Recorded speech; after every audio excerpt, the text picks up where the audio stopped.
they're still saying, well, you people say Christ has died, Christ is risen, Christ will come again. It's like, we haven't been saying that for like, what, 12 years now? Yeah. They don't even know. Oh, God. There was just a recent article by an SSPX priest in Life Site who's totally gone over to the dark side. They used to print wonderful life articles and stuff for years, Mm-hmm. and they threw all the victims of SSPX in the bus, and now they're using SSPX. Wrote this thing against the new rite of baptism, using the text, which hasn't been around for I don't know how long. The translation we have now is not the same as we had 10 years ago. Oh, yeah, right. Yeah. So they're like, this is what happens when you sever, you lose sight, and you don't even know what's going on. Right. Yeah. And you're not even giving the church credit for, correcting things or refining as she goes, which she has always done. Nothing. Yeah, always done. Always done. Yeah. And it takes sometimes decades for things to be implemented. Mm-hmm. The reforms of 1570 weren't implemented overnight. I mean, they didn't even reach France until Dom Guéranger. Wow. In the 1880s.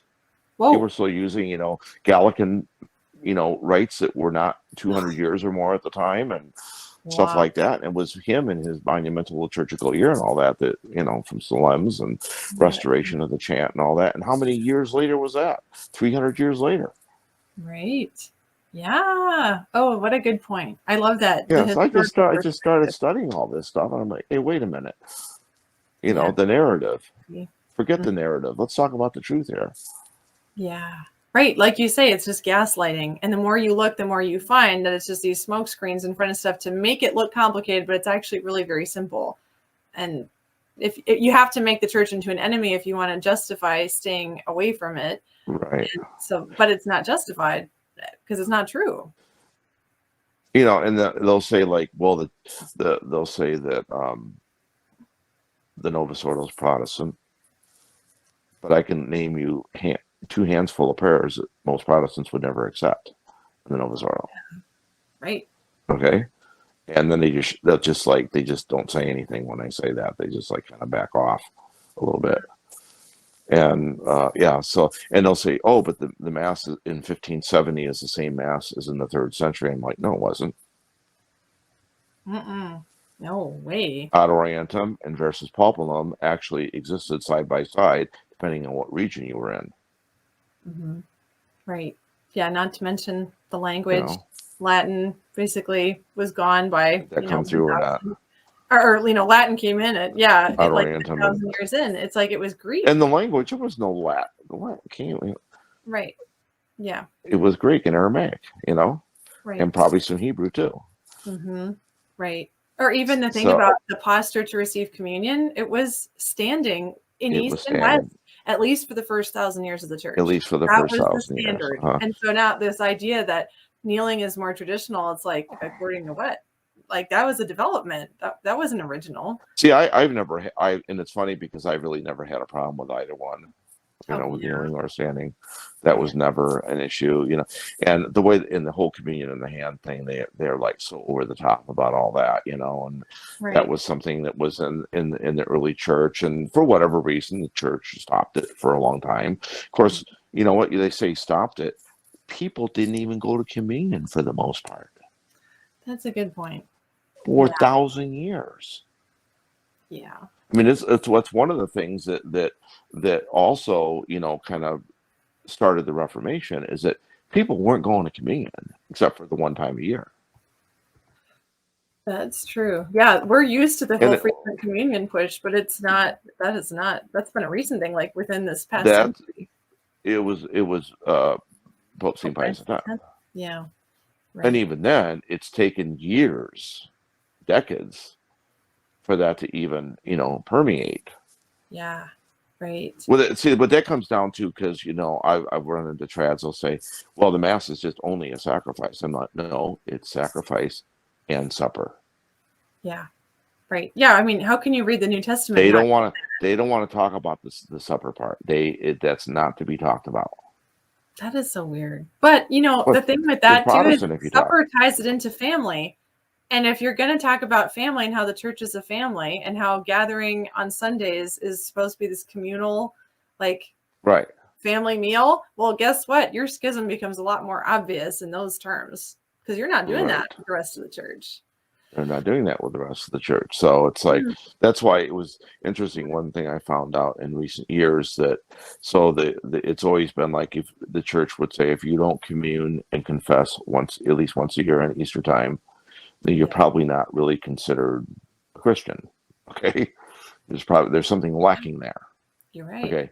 Right. So it was interesting because at the Lutheran Reformation, Luther came out and said, if you don't commune at least 4 times a year, you're probably not a Christian. Interesting. He expanded it. Well, it was to try to change. Well, but it was trying to change the idea, obviously from a different angle, but to which, eventually the church did develop that mentality that more frequently was the way to go, because that's what the early church did. Oh, right. And I remember in the 70s when communion under two kinds came out. Oh yeah, right. The communion under 2 kinds came out. The drink from the cup. Mm-hmm. Okay. Was that like, did that rock the trads all went bonkers, and Michael Davies wrote a book against it, and all that stuff. And I'm like, now hold on a minute. Now let's see here.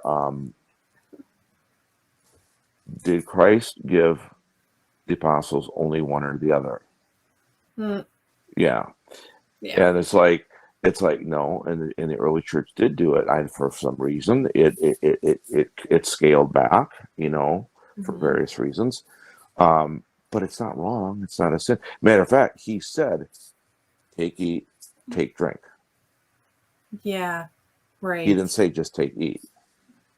Right. And so this was something that was a restoration, but for them was Protestant, because it was something that the Reformation, focused on. Well, it's interesting how the Protestants preserved. It's not something that wasn't Catholic.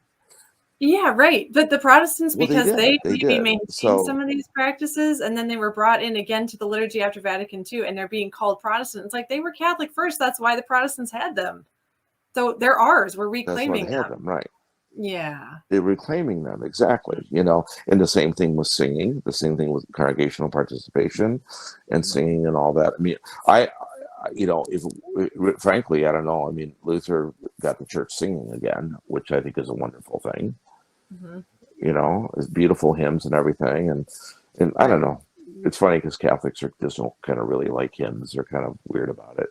It's never completely, it's catching on again, but it's like, and don't do more than 1 or 2 verses, because, it might last too long. Oh no. Yeah. Well, I mean, they don't realize it. Before the council, I had a priest friend of mine who was a Sulpician and taught music in the seminary for like 30 some years. And he died in 1992. And he was very traditional, and he would offer the indult mass to the diocese where he was retired. And he and I were very good friends, and he loved my musicianship and all of that. And he said, Kurt, I gotta tell you something. He said, I like the Latin Mass. He said it was beautiful. And he said, but the Mass wasn't always like that. He said the Eucharistic prayer was not always like that until Gregory the Great added some things to it, And he said, does that make all those Catholics before bad? Yeah. And he was like, I remember he was like, he said, I'm going to tell you something. He said, I was, ordained in 1931. And he said, especially in the Irish parishes, he said, the music was horrible, if they had any music at all. The priest would say Mass in between 10 and 20 minutes. Oh. They would just leave whatever out to get it over with. Wow.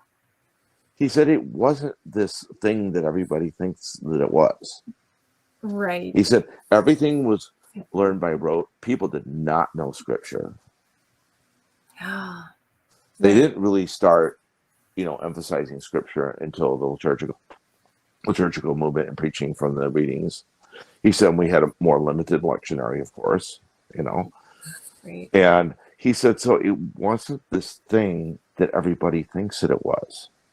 Right. He said it was Right. more by, so he really got me thinking, and like I said, that was in the late 80s and early 90s. And he really got me thinking. And it's like, I was thankful for that because it never took me off into this extreme. Oh, yeah. Right. Yeah, because now when people experience the TLM, as they call it, it's usually, as a priest, I've had him on my channel. I'm going to have like part 2 with him on Tuesday talking about the Roman Rite, but he's explained that it's like an atmosphere of artificial excellence that people experience the TLM in now, because those priests that offer it are like, they're very serious about it. They're dedicated. They're really like educated so that they do it right. And then people are drawn to it, and they bring all their gifts, and they like want to make everything beautiful and lush, and the music. And, so it's like, oh, wow, look at this. But it's just in pockets, like here and there, because he's like, sustain that universally. You can't. You're going to have mediocrity all over the place because you have these harried priests trying to get from one mass to the next with all these things. And they're not all just nuts about the liturgy like these guys are that do it now. And so he's like, that it was suffering worldwide. That's why the bishops all over the world were saying the first thing we need to talk about is reforming the mass. Like there was a reason for that.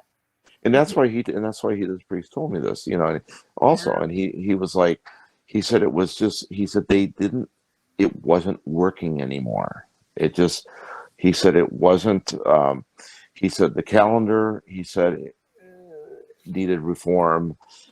He said the office was, basically a disaster, and he said it was the priests doing their thing, the people doing their thing, and it wasn't a united, cohesive thing. Yeah, right.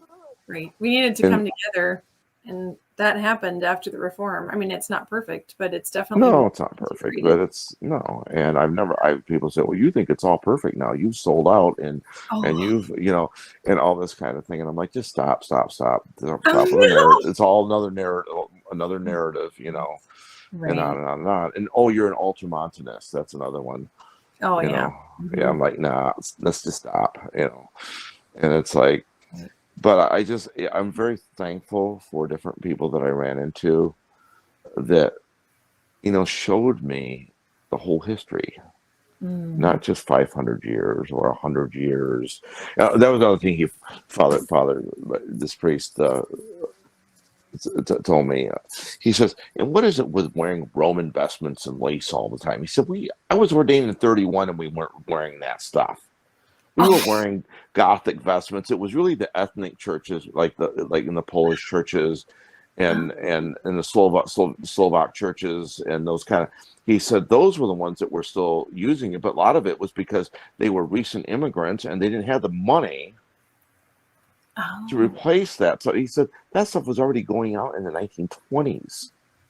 But he said all these Latin Mass people, he said it has to be lace albs, Roman vestments, and he said it's fanatical. He said he used to go on. This was like in the late 80s and early 90s. He was going on about this. There are beautiful Gothic vestments, and I have a picture of his first Mass, 1931, and beautiful Gothic vestments, and linen elms and all of this stuff. And it's like, no, you look at any trad site, it's Roman vestments and lace elves, because it might not be valid if it's not that, Oh no. Might not be valid, Yeah, well, you go kind of nutty on the externals when that's basically a reason for being there. Like, I mean, that's what draws people in, and so then you're like, ooh, there's just so much focus on it. It's easy for the internal to be obscured, or what's behind the curtain kind of to really be acknowledged. And try to foster external participation in any of those groups and see what kind of resistance you get. Oh yeah. Oh boy, yeah, no, I get that. Right. Yeah. Oh, so you're telling me it's a sin if I say ecum spiritual? Yeah, no. My gosh. Like those parts were always the people's. It developed over time that the servers ended up just saying them, but that was not actually the vision of the church ever. Like, no. And like the offertory prayers and the elevations are like only 100 years before the Reformation.